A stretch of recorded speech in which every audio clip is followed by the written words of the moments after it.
Welcome back to Half the Battle. I'm your host, as always, Daniel Levy, and today we're going to talk about UFC Qatar. Arman Tsarukyan versus Dan Hooker. And my friends, it's going down this Saturday live at the Ali bin Hamad Al Attiyah Arena in Doha, Qatar. We got the number one contender, Arman Tsarukyan, finally getting his punishment for the Islam Makhachev debacle at UFC 311 against Dan Hooker. And the winner should emerge the number one contender in the lightweight division. So my friends, smash the like button, hit the subscribe button, and let's get right down to business. Because in this main event, we got Arman Tsarukyan. He's 22-3, taking on Dan Hooker, who's 24-12. Currently, they got it Arman Tsarukyan minus 550. The comeback on Dan Hooker is plus 375. Hooker's 35, Tsarukyan is 29. Hooker is quite a bit taller at 6 feet tall, but he's only going to have a 3-inch reach advantage at 75.5 inches of reach. So although I'm not convinced that Dan Hooker should be in a number one contenders fight, this is still a hell of a scrap. Because when you're talking about Arman Tsarukyan, I mean, I do consider this guy the number one contender in the UFC lightweight division. He can do it all, man. He can strike, he can grapple, and he really made an impression when he first came into the UFC on short notice against Islam Makhachev. That's why I was looking forward to that rematch so much. So it kind of sucks what went down. And on the other side with Dan Hooker, this guy's scratched and crawled his way all the way to a top 5 spot in the lightweight division, which I got to keep it a buck with y'all. I do not consider Dan Hooker to be a top 5 guy, despite what their rankings say. But still, the fact that he made it to this position is not something I saw. And I also don't see him winning this fight, but I've been wrong about this guy many times. Let's look at these highlights. When you're talking about Arman Tsarukyan, you're talking about a very physical guy. I mean, that debut, like I told y'all, on short notice against Islam Makhachev, he was the first guy in UFC history to take down the great Islam Makhachev. I mean, these scrambles are absolutely ridiculous and next level. But when you give this guy a step down in competition, I mean, the way he's handling these guys, whether it's on the feet, on the ground, I mean, he is the number one contender for a reason. And I mean, to smash a guy like Joel Alvarez the way that he did, and he was only minus 200 in that spot. We cashed in on that. But man, I mean, I felt like that was one of the biggest statements he's ever made in his career. And, you know, people talk about his toughness and whatnot. I mean, look at him knocking out Benny here. And we're going to talk about the toughness aspect because Dan Hooker's been taking a lot of shots at Arman for his background and whatnot. But when you want to talk about toughness, look at this. I mean, to escape the guillotine from a guy like Charles du Bronx Oliveira, I mean, that speaks volumes to what kind of heart you have, man. And heart is something that cannot be taught. So, and that flexibility, that is something that can be taught, but you got to stretch your ass off and practice, you know, to get something like that. But yeah, Arman Tsarukyan is super tough. And like I said, he's known for chain together his wrestling. He's got submissions. He's got ground and pound, but don't sleep on his stand-up either. Now, on the other side with Dan Hooker, Dan Hooker is a very long and lanky guy. I mean, those back-to-back knees he hit on Ross Pearson and Jim Miller were absolutely devastating. The left hook to the body, left hook upstairs against Gilbert Burns. I completely forgot he knocked out Gilbert Burns, man. He's been doing his thing for a long time. This fight he had against Dustin Poirier in the Apex, one of the best fights of all time. And since it was at the Apex and there was no crowd, you could really hear the crack of the shots. And I mean, those two gave each other some serious damage in that fight, man. It was truly one of the best fights I've ever seen. But look, man, Dan Hooker's been through his ups. He's been through his downs. And he's really paid his dues. Like I said earlier, he's scratched and clawed his way to this number 5 position, regardless of if I agree with it or not, because I don't think he's a top 5 guy. And I think what's happening here against Islam Makhachev, that Kimura, similar things can happen here against Arman Tsarukyan, or, you know, whether it's Arnold Allen running through him, the Michael Chandler highlight, which we saw earlier, but you give this guy a step down in competition. Like, I think Hooker's a top 15 guy for sure, but top 5 guy, I think, is a massive stretch. And like, I'm not even convinced he won these fights against Jalen Turner and Mateusz Gamrot. Like, are y'all convinced he won these fights? So I think that he's kind of fortunate to be in the position he's in what could be a number 1 contenders fight against Arman Tsarukyan. Like, he wins this fight, he could be fighting for a title, which I never thought I'd see. I mean, we're talking about a guy in Dan Hooker that I bet on Jason Knight against and cashed, okay?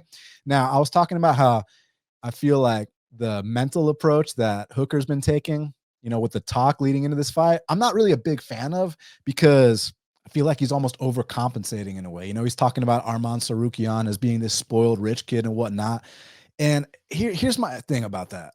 I've seen fighters come from all walks of life and achieve greatness. Whether we're talking about Pantoja, came from nothing and is one of the greatest flyweights of all time, or we're talking about a guy like Ilya Topuria, who definitely came from a lot and he's a double champion in the UFC. So you cannot judge people from where they come from, because if you're going to take the approach of, oh, this kid's just a spoiled rich kid, well, then how come in that fight against Joaquim Neto BJJ Silva, where he was doing the chicken dance, how come he overcame that? In the Charles do Bronx fight, when you're up against the guy with the most submissions in UFC history, you're caught in a tight guillotine, you survive it.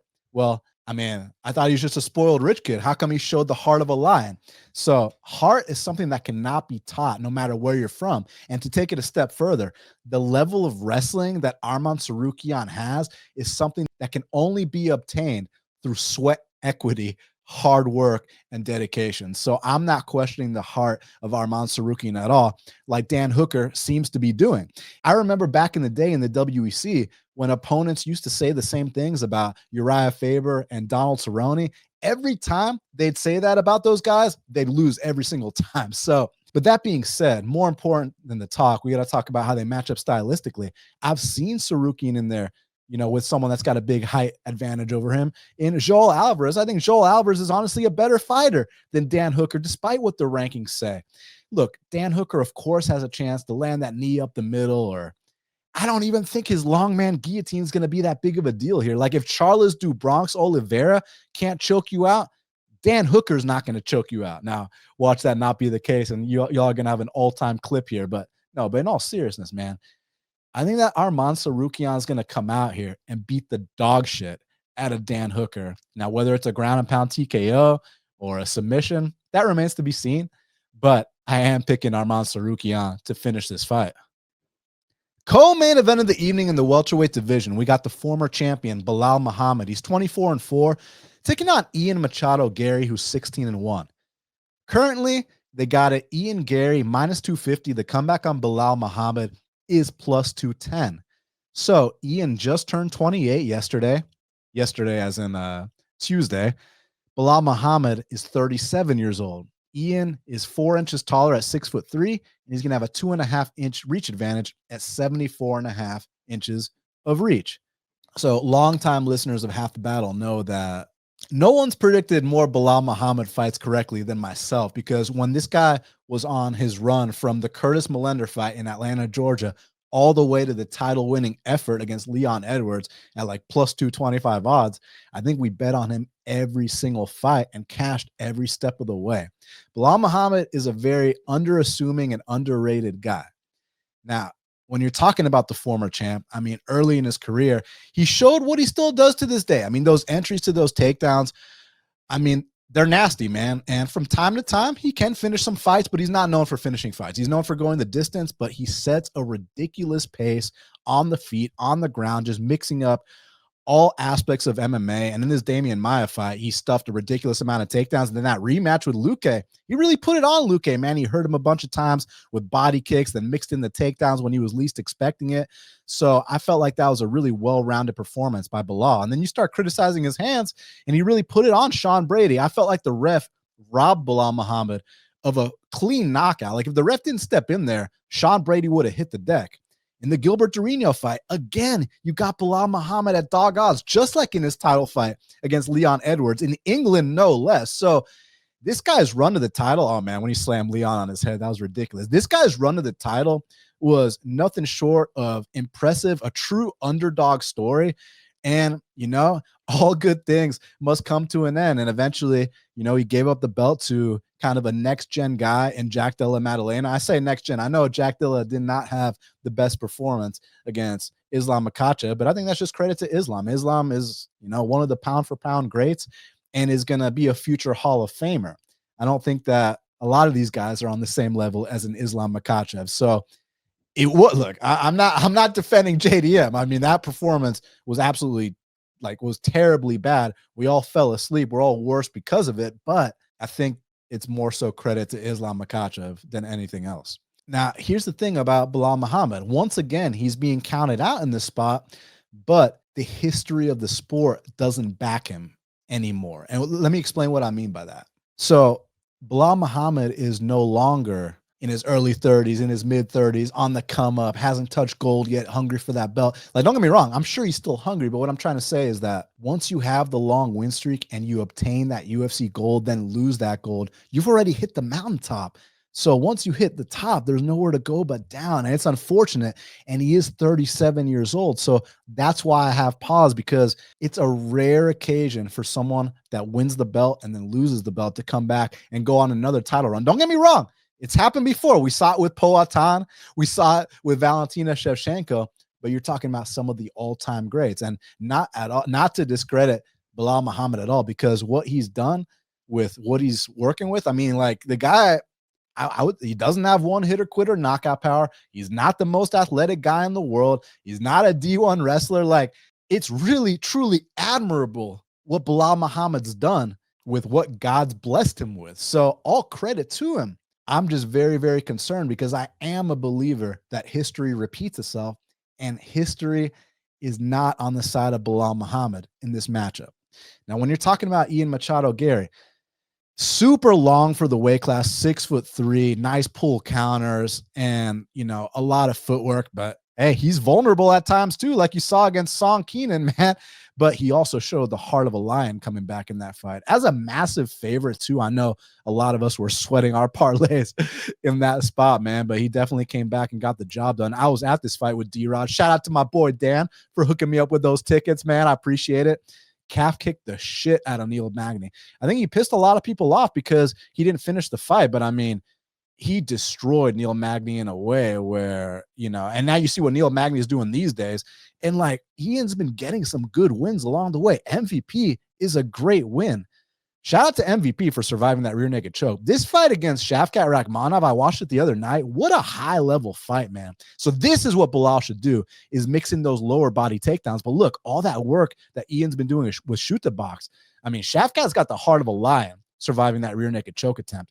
And then I bet on Carlos Prates here at like plus 110 odds, and Ian put a clinic on him for the first 4 rounds. I was shocked how good Ian Garry looked in that fight. I mean, towards the end, he ate Carlos Prates' best shot and survived, which was crazy, man. I mean, shows you the heart, shows you the chin, shows you the determination, because you see how people react when they get hit by Carlos Prates. I mean, they go flying, they go stiff.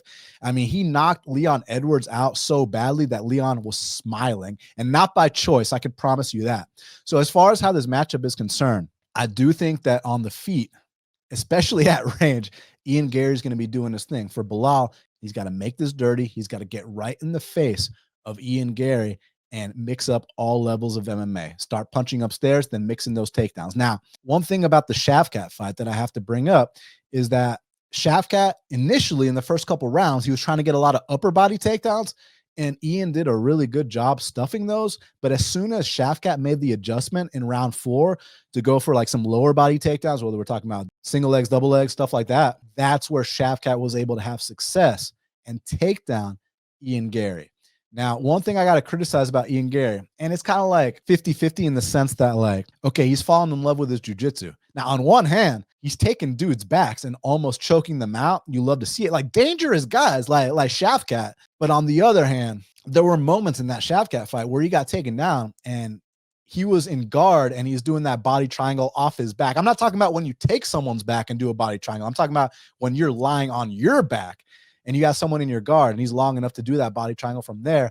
That's kind of just a stalling tactic. And you do that against Belal Muhammad. Bilal's top control is good enough to hold you down for the rest of that round, go out there, and all of a sudden that's 10-9 Belal. Then he's just got to do that one more time, and it's a 29-28 decision.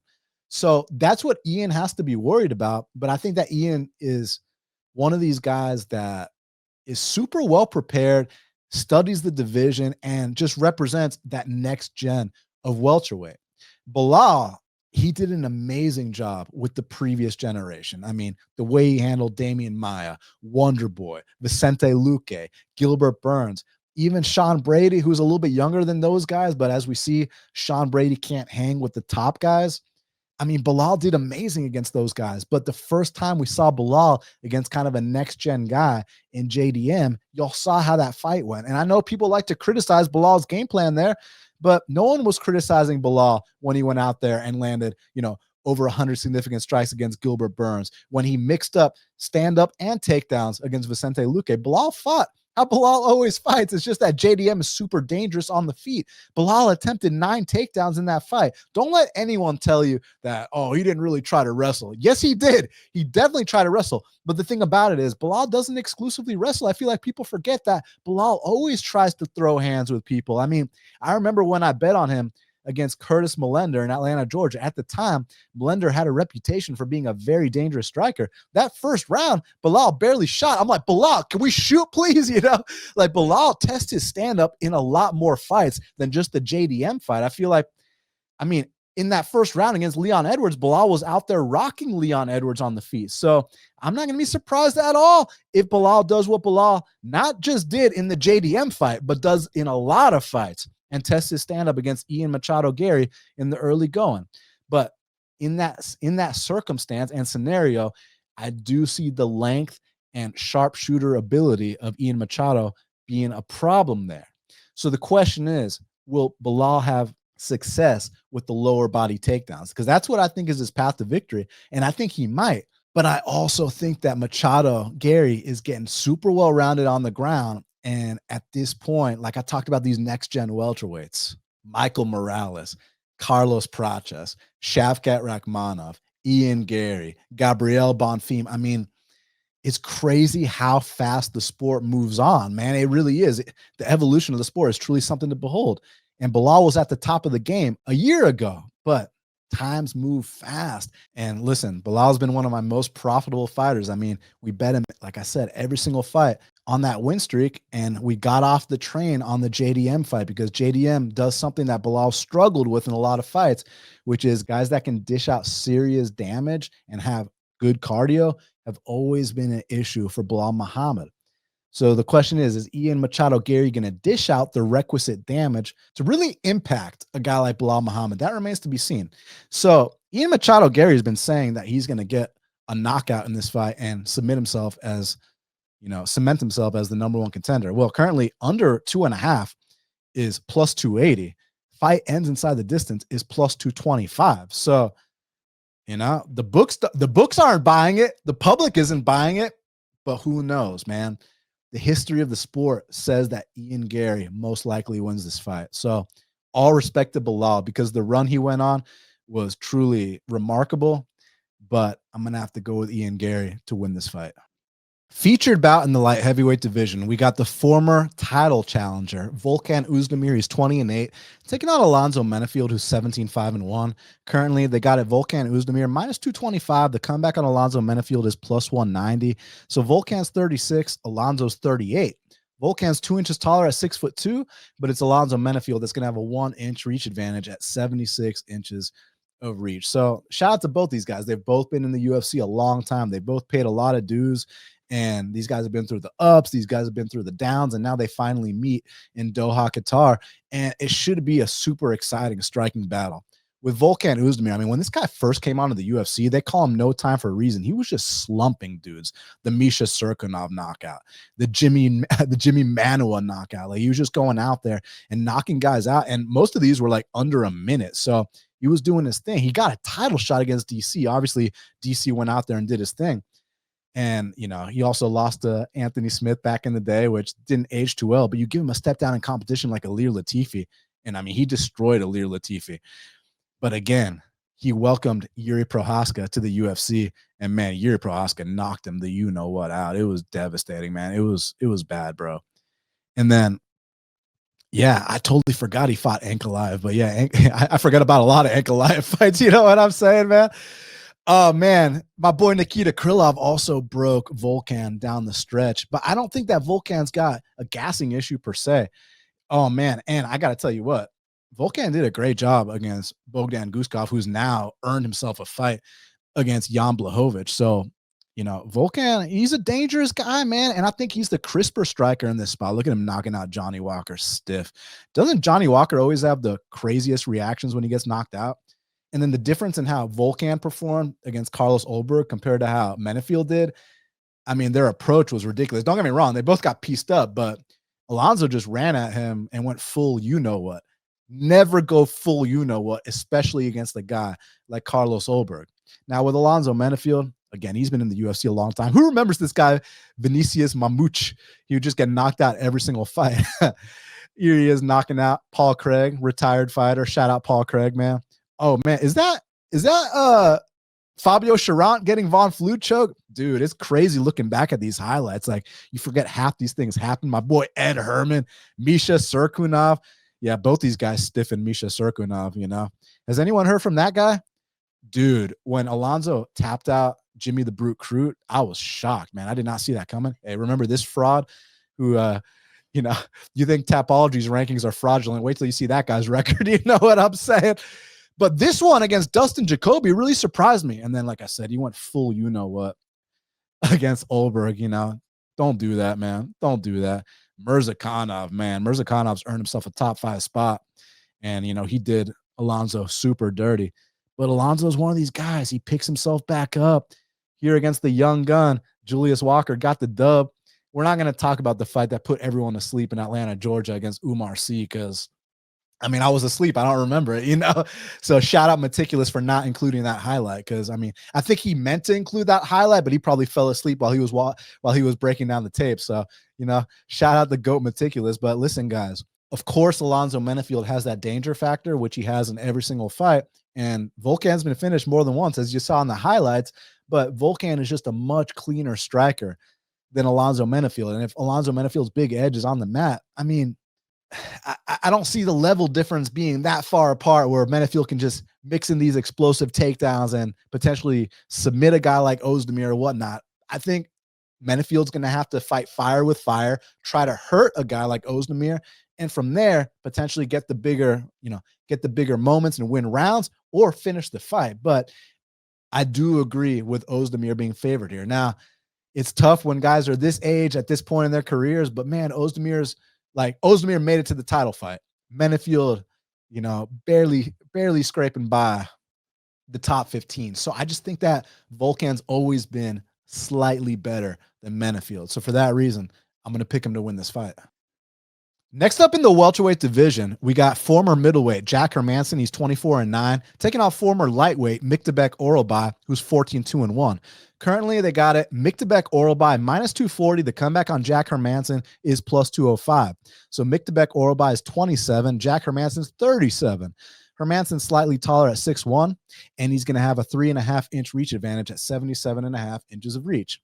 So I know what the big talking point is. The talking point is that Jack Hermansson's moving down to 170 pounds, and Myktybek Orolbai is moving up to 170 pounds, from 85 down, from 55 up. But the thing about it is, Jack Hermansson's a consummate professional. So I expect Jack Hermansson to actually either make weight or get pretty damn close to making weight. The only thing is that being 37 years old and coming off one of the worst knockouts of 2025 against Hobocop, which I wasn't happy with Hobocop throwing that follow-up punch, but the fact that Hermansson's coming back, only one event removed from Hobocop's last fight, like, shit, man, like, you're a resilient motherfucker, you know what I mean? But like I said, he's a professional. I think he's going to make the weight, or at least get close to making weight. It's just, how's your body going to deal with the rehydration and recovery process and then performing on the next night? That's what I'm worried about. And because when you're talking about this guy, Myktybek Orolbai, like people are mentioning, oh, he's moving up from 55s to 70s. Yeah, but let's put a little context on that. This guy barely ever made 55s. This guy would have to request, you know, catch weights in advance because he couldn't make 55. And he's fought at 70s before. I mean, he choked out Uroš Medic. So he's been in there with UFC level welterweights and finished them. So I don't think that size is going to be some kind of, you know, big issue here. Now, as far as the highlights are concerned, when Jack Hermansson first came into the UFC, I mean, he said it himself. He said, I've got the best ground and pound in the UFC. Here he is cashing that max bet against Talis latest for me, overcame some adversity in that spot. And his ground and pound is disgusting. So is that guillotine, man. I mean, that guillotine he hit on Dave Branch cashed me a nice underdog bet there. Got taken down by Kelvin Gastelum. You want to take me down? Nah, son. You know what I mean? Heel hook, disgusting stuff. And his takedown game offensively is really good, but defensively too. We're going to get to, obviously not against Hamza. You know how good Hamza is, but when we get to the Pyfer highlights, you're going to see some of his takedown defense, which is on point, man. Like, it really is. So Obviously on the feet is a little bit janky, but he's got decent volume and he can go out there and mix up the game plans, which I really like. Man, this was disgusting. That calf slicer against Dolize to the ground and pound TKO. Okay, here's the Pfeiffer fight. Let's talk about the takedown defense. So he overcame adversity in the early rounds, but eventually Pfeiffer slowed down. Look at this takedown defense. On point, man. Really on point. Good balance. Oh, you look at that Uriah Faber jump knee. You love to see it, man. So I'm not convinced that Jack is going to be super easy to take down. Why do you have to throw that follow-up hobo cop? Absolutely disgusting. But here's my thing. Although Jack can fight at a ridiculous pace at 185 pounds, and again, like I said, he's a true professional. I expect him to either make the weight or get close to making the weight. I'm just not sure if after that rehydration process, plus mixing the fact that you're 37 years old, you're coming off the worst knockout of the year, I'm curious if you can fight at that same pace at 170 pounds. Because the thing about Myktybek Orolbai is it doesn't matter if it's 165.8, right? You know what I mean? Or 170 pounds. This guy can push the pace. Myktybek Orolbai is nasty, man. On his regional scene, he was sleeping, dude. So if that chin of Hermansson is not well rested, something like this could happen where he face plants him. But what Myktybek is really known for is the relentless takedown attack, man. It doesn't matter if you get back up, he will keep trying to take you down. He will demoralize you. And eventually, whether it's a face crank or, a traditional submission, he can go out there and finish the fight. I mean, Elvis Brenner's got like a legendary chin, man. He ate some big shots in that fight. But speaking of legendary chins, when we get to these Rebecca highlights, you'll see quite a chin on Myktybek Orolbai too. Now, there were some spots that Myktybek gave up in this fight that were kind of, oh man, what would happen against someone better? But remember, against Brenner, he actually made 55s for that fight. He had to kill himself to make weight in that fight. So I'm glad that he's moving up to 70s. Hey, man, now you're going to get that water in your body and brain. But look, in this Rebecca fight, he didn't move his head off the center line. He relied on his chin too much. It's like almost like he was overconfident in his chin in that spot. And he just wore an insane amount of damage. Nasty Kimura against Tofik Musayev. Now, here's my thing.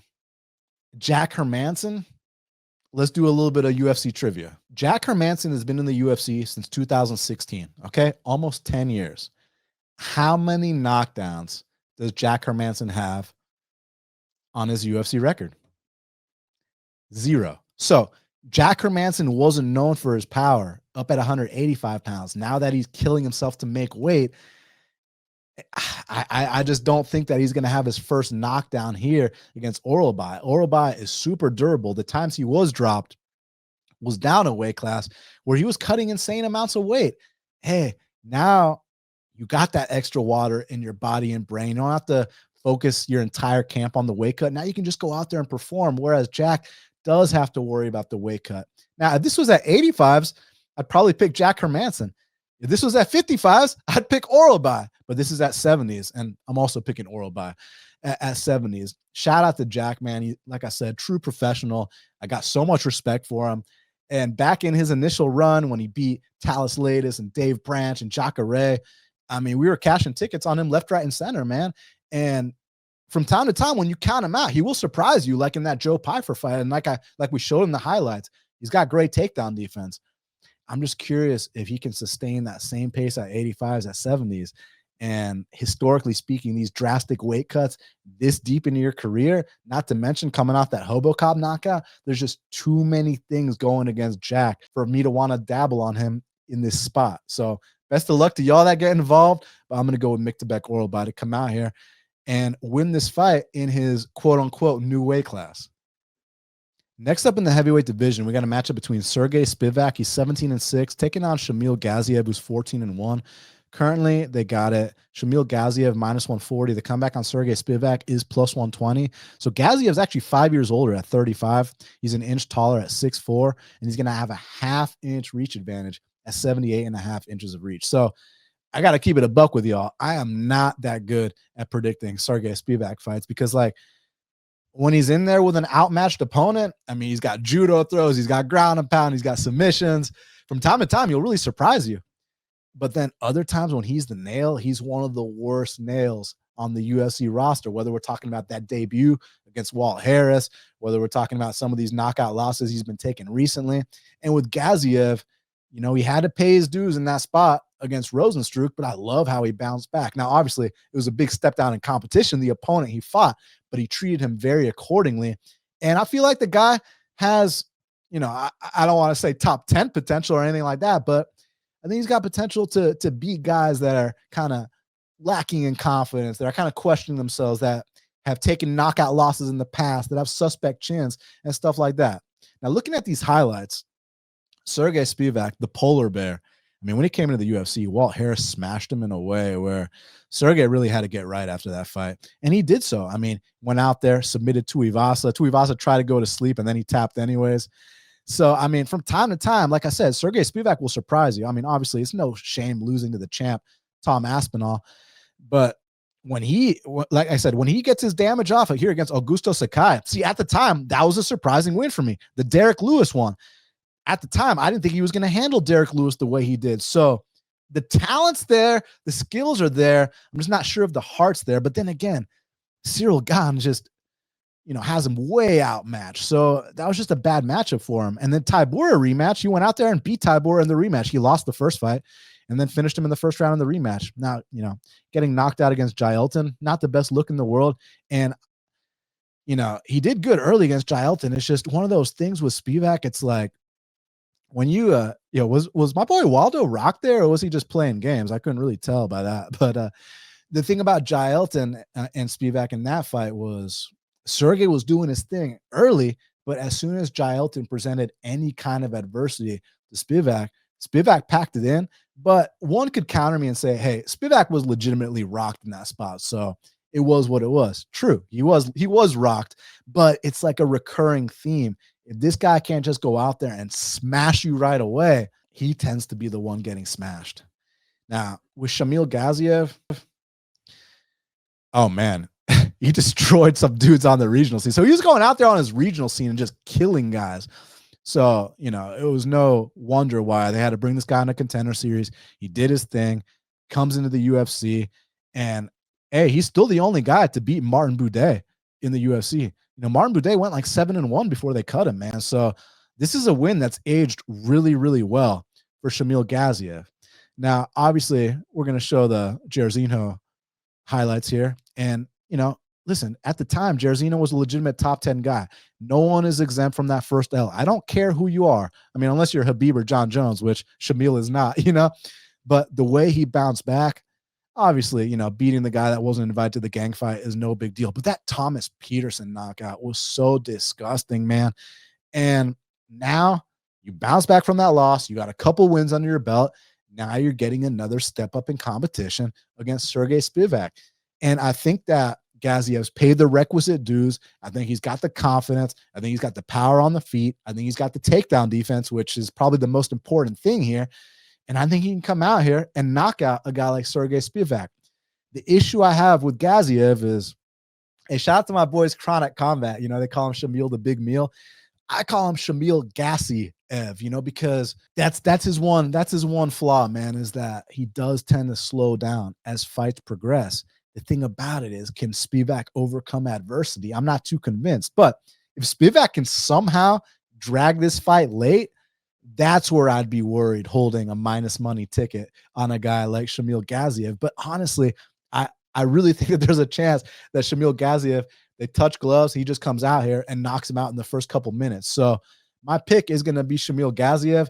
But like I told you at the beginning of this breakdown, I have not had the best read on Serghei Spivac fights against, mid-tier guys. So we'll see what happens, but I'm going to go Shamil Gaziev to knock out Serghei Spivac. Kicking off the main card in the flyweight division, we got a matchup between Alex Perez, he's 25-9, taking on Asu Almabayev, who's 22-3. Currently, they got it. Asu Almabayev minus 210. The comeback on Alex Perez is plus 180. So Alex is 33, Asu is 31. Alex is 2 inches taller at 5'6", and he's going to have a half-inch reach advantage at 65.5 inches of reach.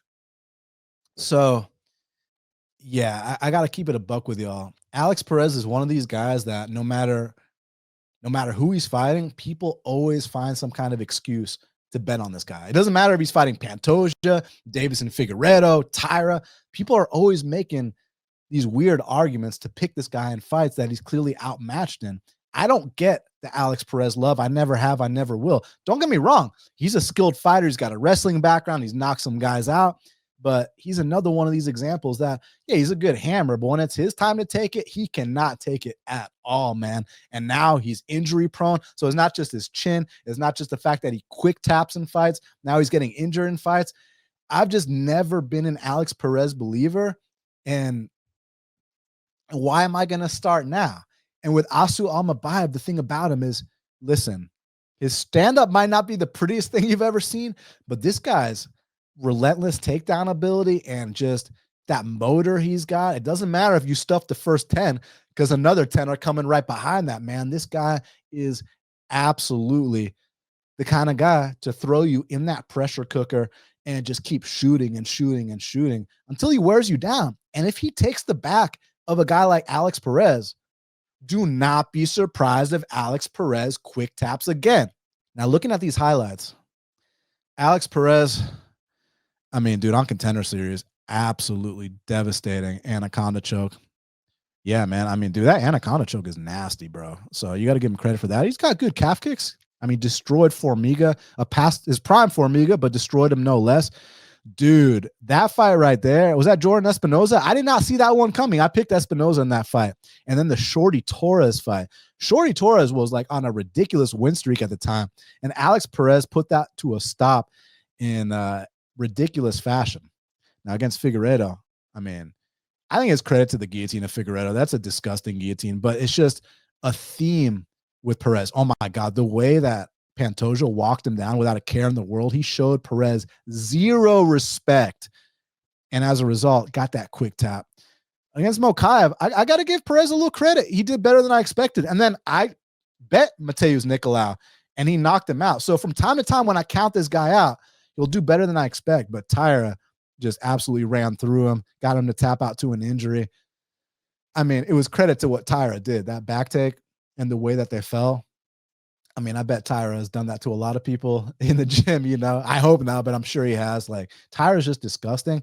So, like, some of these losses, like, the opponents are really damn good. It's just the quitting and the quick tapping and the, you know, being a good hammer but not a good nail. This is stuff that's been going on since before Alex Perez was in the UFC. I mean, let's just keep it a buck. Before this guy was in the UFC, he got tapped out by Adam Antolin and Jared Papazian. Okay, so it's not something that, oh, it only happens against Pantoja. It only happens against Davison Figueiredo, Taira, et cetera, et cetera. No, it happens to anyone that stands up to the bully is what I'm trying to say here. And the thing about Asu Almabayev is, look, like I said, if you show their boxing to a boxing coach, Perez has got the better boxing. Perez might actually be technically better across the board. But does Perez have what's required right here, which for all y'all audio listeners, I'm pointing to my heart and I'm pointing to my mind now. You know what I mean? Like, I just think that Asu Almabayev is a way tougher dude. Now, looking at these Asu Almabayev highlights, I mean, back in the day, he's been doing this thing for a long time. This guy will take you down relentlessly. But if you give him that opening for that choke, it does not matter who you are, whether you're Ode Osborne or whether you're Alex Perez. He'll take your back and he will choke you out, man. But again, what he's known for is those disgusting entries. And again, it doesn't matter if you stuff the first few, he will just keep trying and trying and trying. And there's something to be said about being that relentless, being that kind of guy that doesn't take no for an answer. He also dropped Mateusz Nicolau, by the way, and he survived a disgusting guillotine in that spot.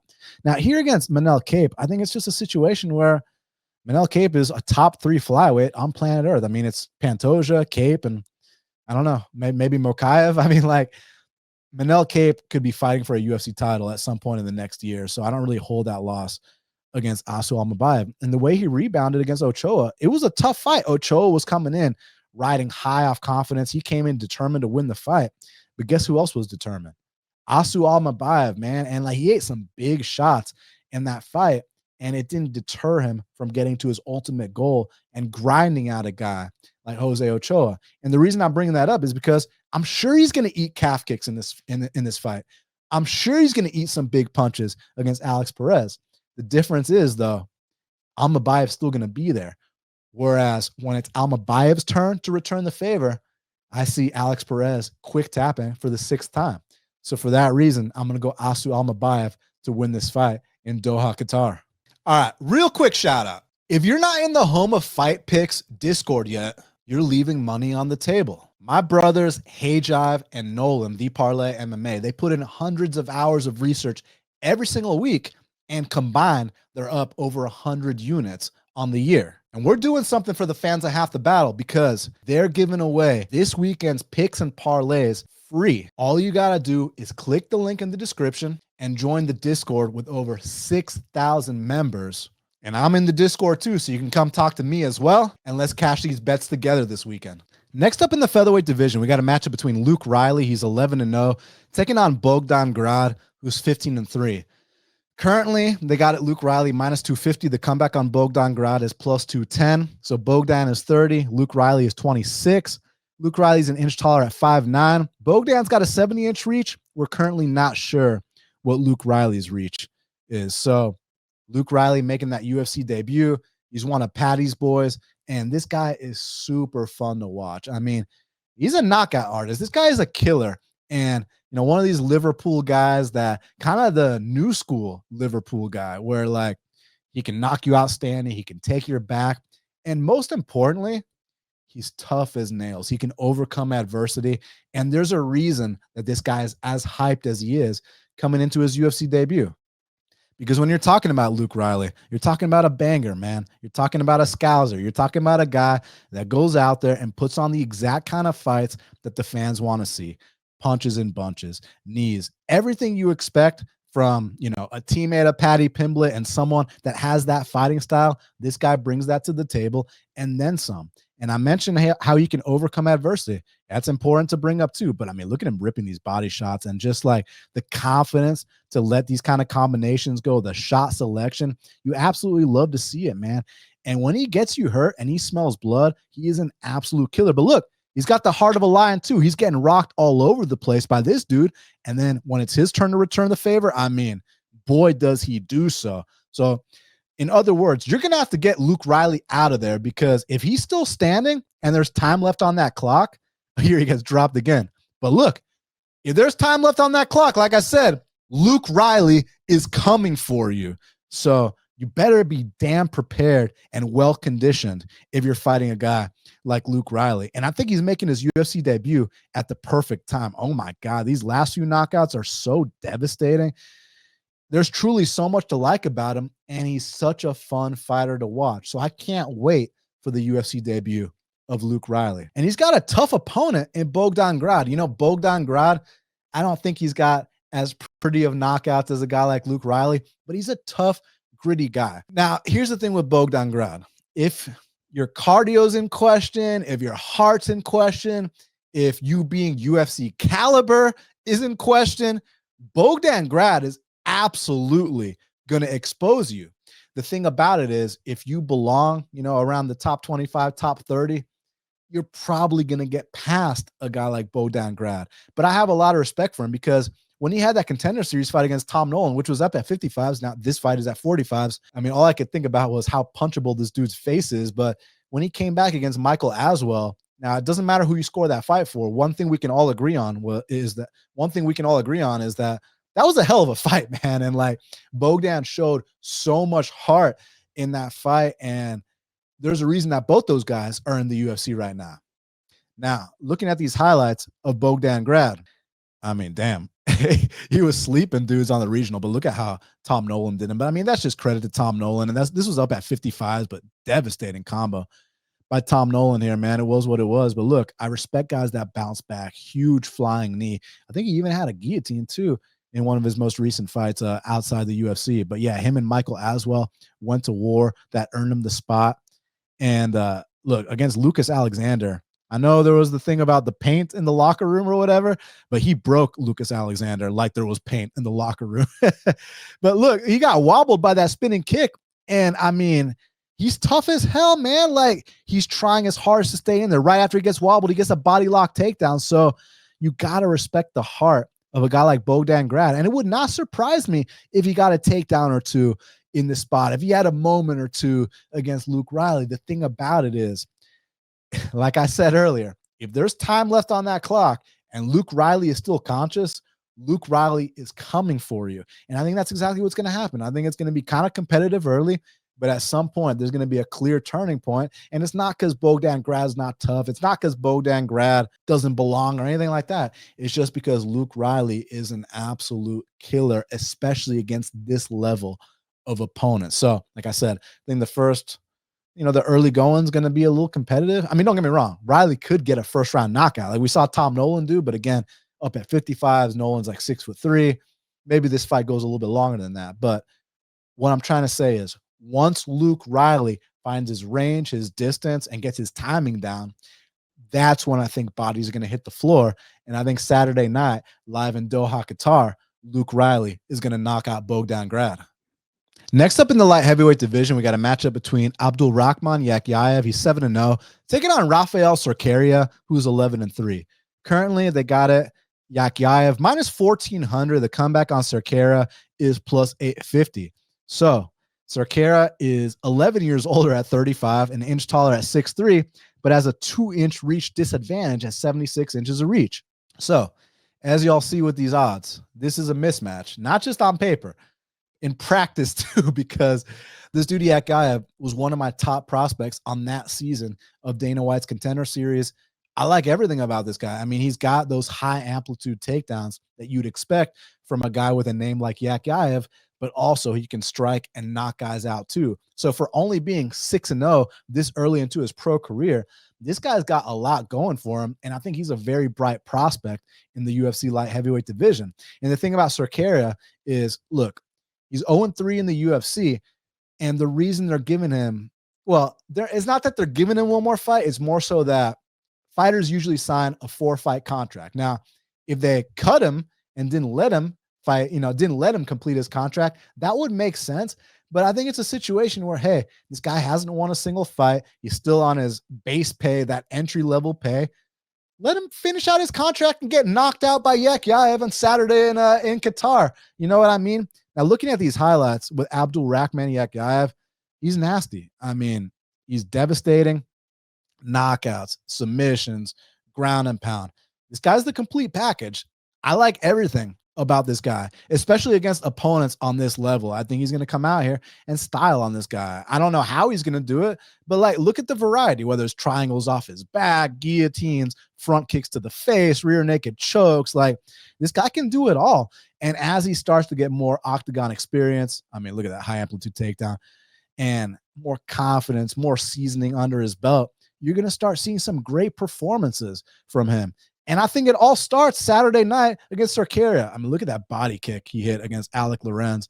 And then eventually, oh man, hit him behind the ear. Boom. Just stops him in emphatic fashion. I mean, in under a minute, under 30 seconds if we're keeping it a buck, So Yakhyaev's devastating. There's a reason he's a minus 1,400 favorite. I mean, for him to lose this fight, it's going to have to be the biggest fluke you've ever seen, or like a DQ, or, you know what I mean? It ain't going the distance. I'll tell you that much. Now with Raffael Cerqueira, so initially he started his MMA career at heavyweight. He was kind of like a fat dude. Then he dropped to light heavyweight. Now, physically speaking, he looks in the best shape he's ever been. But I have a suspicion that either this guy had a super suspect chin and we just didn't know about it because of who he was fighting at heavyweight. There's a chance that these weight cuts are taking their toll on him because he has not been durable whatsoever at light heavyweight.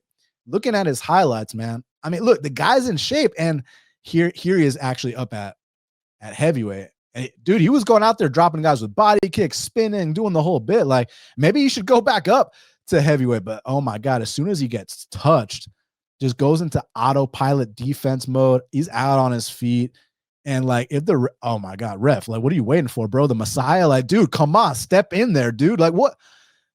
This is some move fighter types, stop, bro. Yeah, it's just, oh man, Modestas Bukauskas did him dirty. I think that Yakhyaev is not only younger than Julius Walker, simply put, I think he's way more talented than Julius Walker. I just think he's a flat out better fighter across the board than Julius Walker. And although, yeah, he's got the same level of experience as a guy like Walker, I think that the level of performance is going to far exceed a guy like Walker. So yeah, he's minus 1,400 for a reason. And I think Saturday night in Doha, Qatar, Yakhyaev is going to come out here and knock out Raffael Cerqueira. Next up in the flyweight division, we got the return of Kyogi Horiguchi. He's 34-5, taking on Tagir Ulanbekov, who's 17-2. Currently, they got it Tagir minus 195. The comeback on Kyogi is plus 170. So Kyogi's 35, Tagir's 34. Tagir is 2 inches taller at 5'7", but I actually think Tagir is more like 5'9", because Cody Durden is 5'7", and Tagir was towering over him. So I think Tagir is 5'9". Tagir's going to have a 5-inch reach advantage at 70 inches of reach. So this is an interesting fight for a lot of reasons. A lot of y'all that don't know about Kyogi Horiguchi, he's kind of like an underground legend. You know what I mean? Like, this guy had his initial UFC stint where he went like 7-1. His only loss was to Demetrius Mighty Mouse Johnson. Then he goes back to Japan, has his ups, has his downs, fought some good competition. I mean, went 1-1 against Sergio Pettis. I cashed on Pettis the time that he knocked him out. But in the rematch, Kyogi did his thing. And Kyoji's got this, this karate style, good footwork, big kicks, tough to grapple. He's just a tough out, big speed. But we know speed's the first thing to go. And my boy's 35. Now, here's my thing with Tagir. I think that Tagir is an ultra talented guy. And I thought like a few years ago, this guy is a future top 5 guy. I'm just kind of like scratching my head. Why hasn't this guy hit the top 5 yet? And I'm not blaming the rankings panelists or anything. I'm saying these last few performances from Tagir have been kind of underwhelming. Like, the kind of expectations I had for Tagir compared to how he's performed, like, I would have thought that he would have done Clayton Carpenter dirty. I would have thought that, hey, you put him in there against a guy like Azat Maxim, who went 1-3 in the UFC, got cut from the UFC, arguably went 0-4 because a lot of people thought he lost that Tyson Nam fight. I would have thought that Ulanbekov would have just went out there and like smashed a guy like Azat Maxim. I mean, let's keep it a buck. Mitch Raposo beat Azat Maxim and got a 30-27, actually a 30-26 because of the point deduction. Why is Tagir Ulanbekov having a 50-50 fight with Azat Maxim, with UFC rejects? Someone explain that to me, because again, the skill level is there for Tagir. The experience is there for Tagir. The physical attributes are also there for Tagir. Like, dude, a few years ago, I was saying, Tagir's going to be a top 5 guy. Tagir's a threat to the title. Like, I thought Tagir was going to be up there with guys like Manel Kape, with guys like Yakhyaev, and eventually challenge a guy like Pantoja. And the performances just haven't lived up to it, which I don't know what the reason is. I don't know if it's because he's cutting too much weight at 125 pounds. Maybe he needs to move up. I just don't know what the reason is, but whatever it is, he's been super underwhelming in his last few performances. Now, let's take a look at some of these highlights. Firstly, with Kyogi, because he made his UFC debut before Ulanbekov. We'll look at him first. I mean, this guy's a Japanese legend. In that first stint, oh my God, just kills this dude. I already forgot who this guy was. But, oh yeah, I remember this brawling kid he was in there with. Was that John De Los Reyes or whatever? And then my boy Kyogi fought the green-haired guy, Luis Gaudino, and like, you see the technique on the feet, you see the speed. He's nasty, man, and that really carries over and translates to his fights in the ring and the cage. So, I mean, he's been doing his thing for a long time, has Kyogi, and there's a reason that he's a cult favorite. There's a reason that people have been asking for this guy to be back in the UFC. You know who this is against, right? You know this is against Manel Kape. You know Kyogi beat Manel Kape, right? You know what I'm saying? So, like, Kyogi is no slouch, man. Kyogi's been doing his thing for a long, long time. I'm excited to see him back in the UFC. He's a well-rounded guy. Taps out Darian Caldwell there, like you saw. He can fight with or without shoes. You know what I'm saying? With or without an earpiece in the ref's ear. Look, this guy is super, super skilled. He's dedicated. He's a real martial artist. Kyoji-san is what they call him, man. So, yeah, I'm a huge fan of this guy, and I'm just excited to see him back in there, and especially against such a formidable challenge in Tagir Ulanbekov. So this is a fight that could arguably produce one of the next contenders for the belt. Now, on the other side with Tagir Ulanbekov, look, I already talked about it. I mean, the guy is super skilled across the board. He's got great UFC experience, and I really thought that by this time he'd be a top 5 guy. And for whatever reason, I don't know. Y'all leave me a comment. Let me know why this guy hasn't hit the top 5 yet. But yeah, he's going to war with Bruno Bulldog here. Gets this dub, doing his thing, man. Oh, his war with Alan Nascimento was sick. Some of the scrambles in that fight were absolutely nasty. And one thing about Tagir, he's got so much heart, man. Like you can drop him like Tim Elliott did, or put him in submission attempts like Alan Nascimento did, and he'll dog it out. Like here, he got dropped by Tim Elliott, and in my opinion, he arguably won the next 2 rounds. So yeah, Tagir Ulanbekov definitely has that dog in him. The way he choked out Nate Maness, but we all had an issue with Nate Maness dropping to 25s. He did my boy Cody Durden pretty dirty. He also did some dirty stuff with the IVs, and but hey, we'll let it slide. We'll let it slide. But yeah, I mean, you see him grabbing the fence. My boy will cheat to win. But why is he having 50-50 fights with guys like Azat Maxim, who are cut from the UFC now, who went 1-3, arguably 0-4? Why? Someone explain this to me, because I just don't know. Is Tagir regressing? Is Tagir cutting too much weight? Is he cocky? Like, what's the deal? Because the skills are there, the talent's there, but I don't know. I just haven't liked the current form of Tagir. And Kyogi, I know he's coming in here super hungry. Look, he might be a tad bit slower than what he used to be. I mean, he's a 35-year-old flyweight, so I'd expect him to slow down a bit, but he's still super fast. And I honestly think this fight should be lined a bit closer. So realistically, I could see this playing out in a variety of ways, but I think that plus 170 on Kyogi Horiguchi is actually quite off. Like, I don't see Ulanbekov just grinding this guy to death. I don't see Ulanbekov coming out here and just submitting him right off the bat. Maybe he could hurt him, but I just see it being a dogfight between two. I just see it being a dogfight between two highly skilled fighters in the UFC flyweight division. So I'm going to actually pick the underdog, Kyogi Horiguchi, to come out here and upset Tagir Ulanbekov in Qatar. Next up in the bantamweight division, we got a matchup between Bezkat Almakhan, he's 12-2, taking on Alexandre Topuria, who's 6-1. Currently, they got it a dead pick'em, minus 110 apiece, but I feel like depending where you look, it seems like in some spots, Alexandre Topuria is the favorite. In other spots, it's a dead pick'em. So it just depends where you look. Like I said, 29 years old for Topuria, 28 for Almakhan. Both men 5'7". Both men have a 68-inch reach. So a lot of the measurables are virtually identical, like my boy Mike Goldberg used to say. And this is a hell of a fight because Alexandre Topuria, y'all know he's the brother of Ilya. He's got a lot to prove, but I feel like in that debut, he showed some stuff. He showed that he's patient on the feet. He's got good technique with his boxing, some badass suplexes.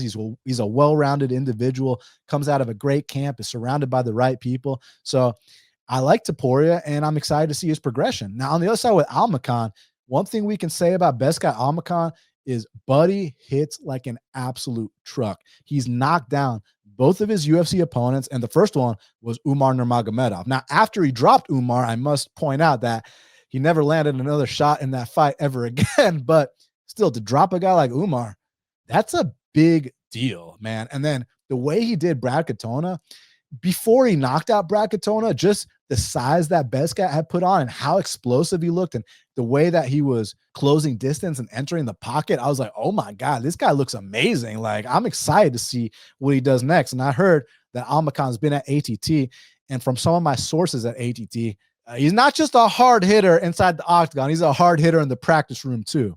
Now, looking over some of these highlights with Bezkat Almakhan, like I said, this guy's a devastating knockout artist, man. Both hands have nuclear capabilities, and you do not want to get hit by this guy with punches, with kicks, with anything. Like, this dude was like, yo, I'm good, bro. Like, let's stop the fight, man. I don't want none. And he can take down some lower level guys too, but where it's really at is this guy is a knockout artist through and through. Hands, kicks, and here he barely clips Umar Nurmagomedov behind the ear and knocks his equilibrium completely off. But obviously Umar is a legit, top 3, top 2 guy. So Umar did his thing, but the way that Bezkat rebounded, I mean, look at the size he put on and look at that intercepting uppercut that he hit on Buddy there. Like, that was absolutely devastating. Buddy as in Katona. But yeah, Almakhan looks like the goods. I do have questions about how he's going to look in extended fights in the UFC. But the thing about this matchup is Alexandre Topuria doesn't necessarily fight at the highest pace that could potentially expose some kind of gas tank issue with Almakhan. Now, with Alexandre Topuria, I think he's a talented guy, just like his bro. I don't think he's on the same level as his bro, obviously, but I think that he's a very talented and well-rounded guy. Now, here, he's getting finished This was a long ass time ago, but we know that he can be stopped. That's important to note here against Bezkat. But like I said, well-rounded guy. He's got good hands. He's got good takedowns. He's got submission ability. So he's a well-rounded individual. It's just one of those things that I want him to have that cage time necessary, because Bezkat's 12-2. Bezkat's paid some dues. Bezkat's been in there with some legitimate talents, whereas this is probably the best. This is not probably. This is the best guy that Alexandre Topuria has ever fought. Some people were telling me that Cody hadn't fought Alexandre. No, Cody hadn't pulled out of a fight with Alexandre, which he is known for. So Colby Thickness actually stepped up and fought Alexandre Topuria, and Alexandre Topuria gave Colby Thickness a tour of the octagon. So I think this is a hell of a fight, and I think that pick'em is warranted before the fact, not after the fact, because I think someone's going to dominate this fight. The question is who. So on one hand, with that patient style of Topuria, I can see him kind of dragging this fight late and maybe having some late, some success down the stretch. But I don't know, man. The way that Almakhan looked in that last fight and just his ability to hurt every single person he fights, I think that there's a chance Alexandre is running into a buzzsaw right now. So look, the jury's still out on both guys. It's a dead pick'em for a reason, but I think that it's actually going to trend towards Topuria being a favorite and Almakhan being an underdog. And I'm not sure I agree with that. So yes, I could realistically see paths for both guys, but I was a lot more impressed with the current form of Bezkat Almakhan. And for that reason, I'm going to pick him to come out here and clip Alexandre Topuria. My friends, if you're looking for a sports book that doesn't limit winners or play games when it's time to get paid, then listen up. My friends at Bet105 have super high limits so you can get down whatever you want on any sport. And when it's time to get paid, no KYC, no games, get your money right away. Now, this weekend, for the first time, the UFC is in Qatar. So we got to talk about it. Split decision insurance. I don't know who's going to be judging these fights, but what I do know is if I get on the wrong end of one of these split decisions, Bet105 are going to give me 25% of my money back. Hey, that's better than nothing, especially considering the state of judging in modern day MMA. Your fighter goes out there and wins the split decision, no big deal. You get paid. It is what it is. But your fighter loses a split decision. Doesn't matter if it's controversial. Doesn't matter what people on Twitter are saying. Doesn't matter what MMAdecisions.com is saying. No questions asked. If your fighter loses a split decision, Bet105 are going to give you 25% of your money back. So my friends, go to bet105.ag, use my promo code HALFTHEBATTLE, deposit $100 and get a $50 free bet at bet105.ag using my promo code HALFTHEBATTLE. Now let's get back to the show. Next up in the middleweight division, we got a matchup between Ismail Naurdiev, he's 24-8, taking on Ryan Loder, who's 7-2. Currently, they got it. Ismail Naurdiev, the Austrian Wonder Boy, or is it the Moroccan Wonder Boy? He's minus 140. The comeback on Ryan Loder is plus 120. Loder's 5 years older at 34, 2 inches taller at 6'2", and is going to have a 2-inch reach advantage at 76 inches of reach. So this is a super tough fight for me to call because I think Ismail Naurdiev is drastically more talented than Ryan Loder. But the thing about Naurdiev is he's not the toughest guy in the world. Whether we're talking about that first UFC stint or even some of his regional fights, anytime any kind of adversity is presented to Naurdiev, simply put, he will look for the door. Also, the durability isn't the best either. But on the other side with Ryan Loder, on one hand, he's got this wrestling background, which in theory could present a lot of issues for Naurdiev if Ryan Loder starts to get relentless and starts to ground a guy like Naurdiev. But on the other hand, his UFC performances just simply haven't been that impressive. And I felt like in Nardiev's last fight against the Iron Turtle, even though he lost that fight, even though he kind of broke down the stretch, which he is known for, I felt like in the early going, he was doing his thing. Now, that you could say, hey, that's a recurring theme in a lot of his fights. He's doing his thing early in a lot of fights and then breaks. But my whole thing with that is that if he's doing his thing early against Ryan Loder, there's a chance he might just go out there and get Ryan Loder out of there. I don't know if Ryan Loder is tough enough to overcome the early storm and weather it of Naurdiev and then break him down the stretch. Now, if you're betting Loder, that's what you're banking on, 100%. But when I look at that fight between Naurdiev and the Iron Turtle, yes, he eventually broke, but I mean, the Iron Turtle shot 8 takedowns and Naurdiev stuffed 6 of them. And while, okay, on paper, Loder's got better wrestling credentials than the Iron Turtle, But MMA wrestling, is it actually better than Jung Young Park? I think Jung Young Park would beat the dog shit out of Ryan Loder. So, look, I get the dog shot in principle and in theory. I don't know, man. I'm not sure if this is the spot where the quit or the durability issues of Nardiev are going to come to light. I actually think he wins this fight, and then we get a fade spot down the line. So I'm going to pick Ismail Nardiev to win this fight. Next up in the lightweight division, we got a matchup between Nurullo Aliyev. He's minus 275. The comeback on Shamrock is plus 235. So Nurullo Aliyev is 10-0. Shamrock is 12-1-1. Shamrock is 8 years older at 32. He's 2 inches taller at 6 feet. Nurullo's got a 72-inch reach. We're not sure what Shamrock's reach is, but I would assume it's probably a longer reach than Aliyev. You know, he's a pretty tall dude. So Shamrock is also a teammate of Patty and Luke Riley, but I think out of the bunch, he's probably the least talented. No disrespect. That's just what I think. And he's one of these guys that he's got decent grappling, like good submissions, and he's opportunistic, but I don't think that the wrestling is on the same level as a guy like Aliyev. My issue with Aliyev is that he's one of these lay and pray guys. And I mean, that's not an issue as far as like a pure pick perspective, but it's an issue as far as watching this guy is concerned. Because I mean, like, y'all saw the 2 title fights this past weekend.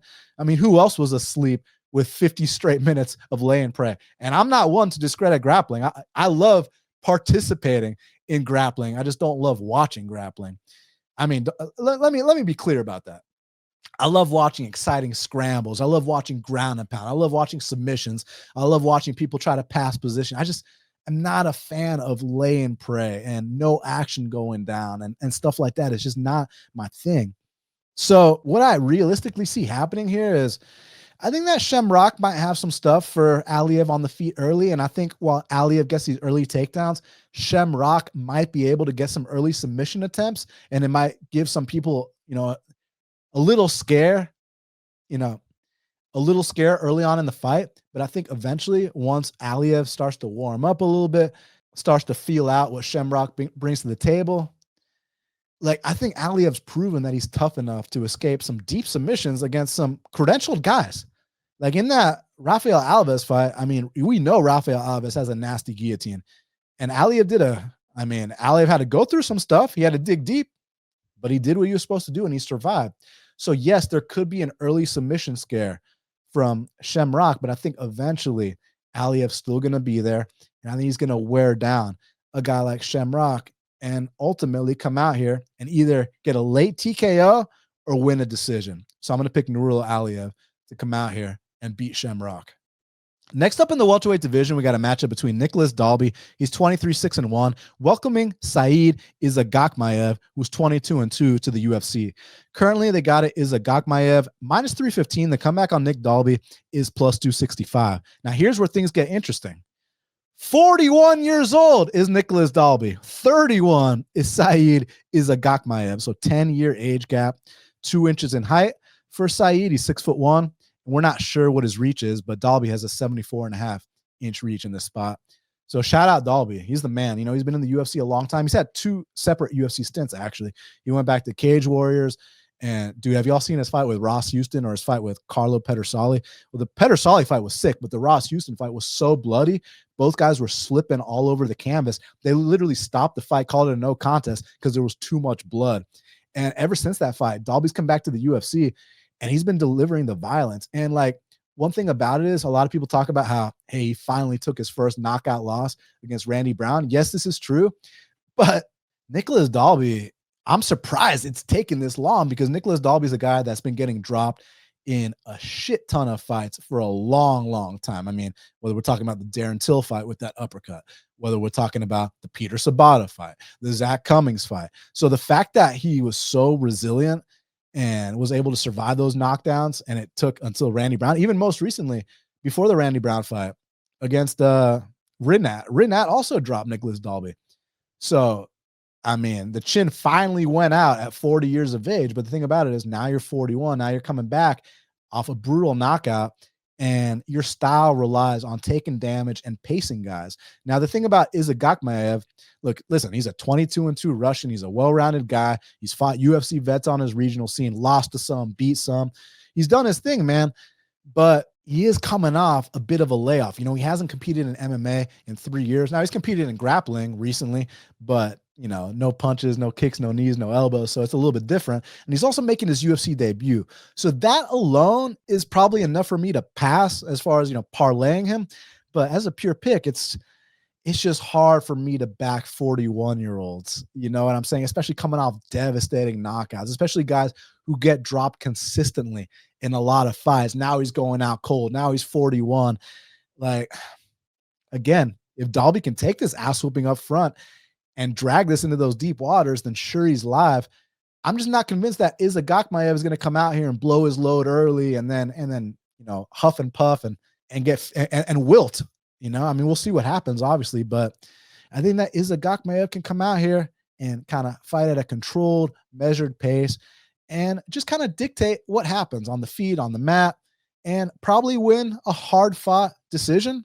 But again, with Dalby getting face planted his last fight and the fact that he's been dropped in so many of his fights, it's not going to surprise me if he comes out here and gets knocked out again. Is it going to surprise you? It's not going to surprise me, but with the big layoff, with the unknowns from Saeed, I would just pass, but I'm going to pick Yakhyaev to come out here and win this fight. Last but not least, kicking off the card in the heavyweight division, we got two UFC debutants. We got Denzel Freeman, he's 6-1, taking on Merrick Bulo, who's 6-0. Currently, they got a Denzel minus 195. The comeback on Merrick Bulo is plus 170. Denzel's 34, Bulo's 32. Bulo's 2 inches taller at 6'4" and has a half inch of reach at 78 inches of reach. So I was obviously more familiar with Freeman. I say obviously. Well, obviously because I've seen him on the LFA scene. And, you know, he's beat some decent guys like Steven Asplund, who just won on Contender Series, like Hugo Cunha, who's also a Contender Series vet. He went out there and he finished both these guys. Now, his one loss, we got to talk about it, against Isaiah Pinson. Listen, it was a close split decision, but let me ask y'all something. Have y'all been watching the regional scene? Did y'all see Isaiah Pinson's last fight? Listen, I'm not one to throw out fight fixing accusations or anything like that.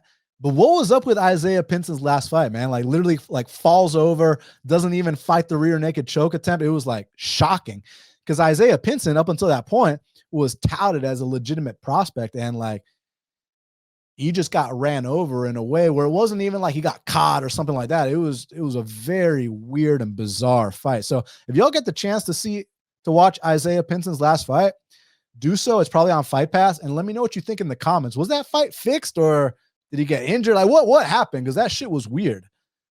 Now on the other side with Bulo, he's been running through his competition and pretty quick. But when you look at the competition, it doesn't even hold a candle to the guys that Denzel Freeman's been fighting or the regional scene that Denzel Freeman's fighting on. Now, granted, Bulo is, you know, from closer to this part of the world. So I don't think the flight's going to be anywhere near as long. And, you know, Freeman going to Qatar I assume the first time, might be jet lagged, maybe underperforms. So from that aspect, you can make a case for the underdog. But the thing about it is, stylistically speaking, Bulo is known for taking guys down and pounding them out.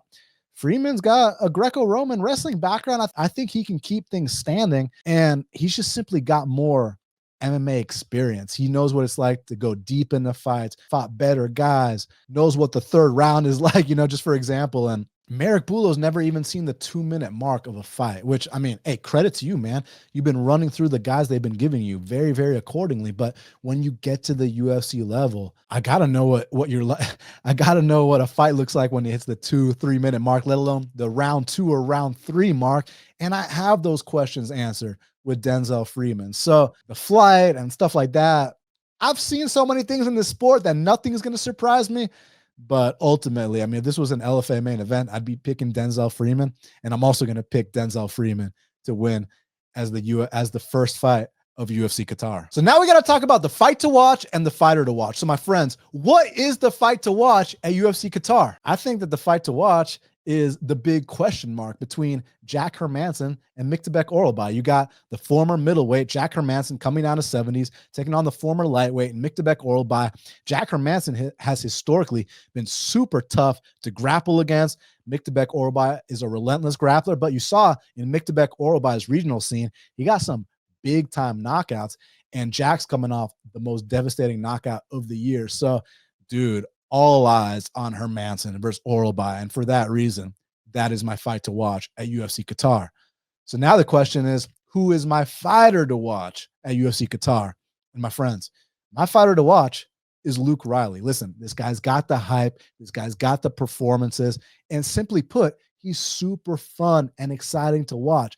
These are the kind of guys that I like to tune in for. I want to see what he's going to do. He's got me intrigued. He puts people down. Like, he talks shit. I love everything about it, man. And now the only question is, how's it going to translate at the UFC level? Well, my friends, Saturday night at UFC Qatar, we're going to find out. So for that reason, Luke Riley is my fighter to watch. Well, my friends, we did it. It's going on this Saturday at UFC Qatar. Do me a huge favor, smash the like button, hit the subscribe button. Once we hit 25K subscribers, I'm giving out a signed glove from UFC Hall of Famer Michael Bisping. So help me get to 25K subs, hook me up, and I'll hook y'all up. Thank y'all so much for all the support, all the kind words. Leave me a comment below. Hope y'all kill it this weekend. And until the next time, let's cash these bets.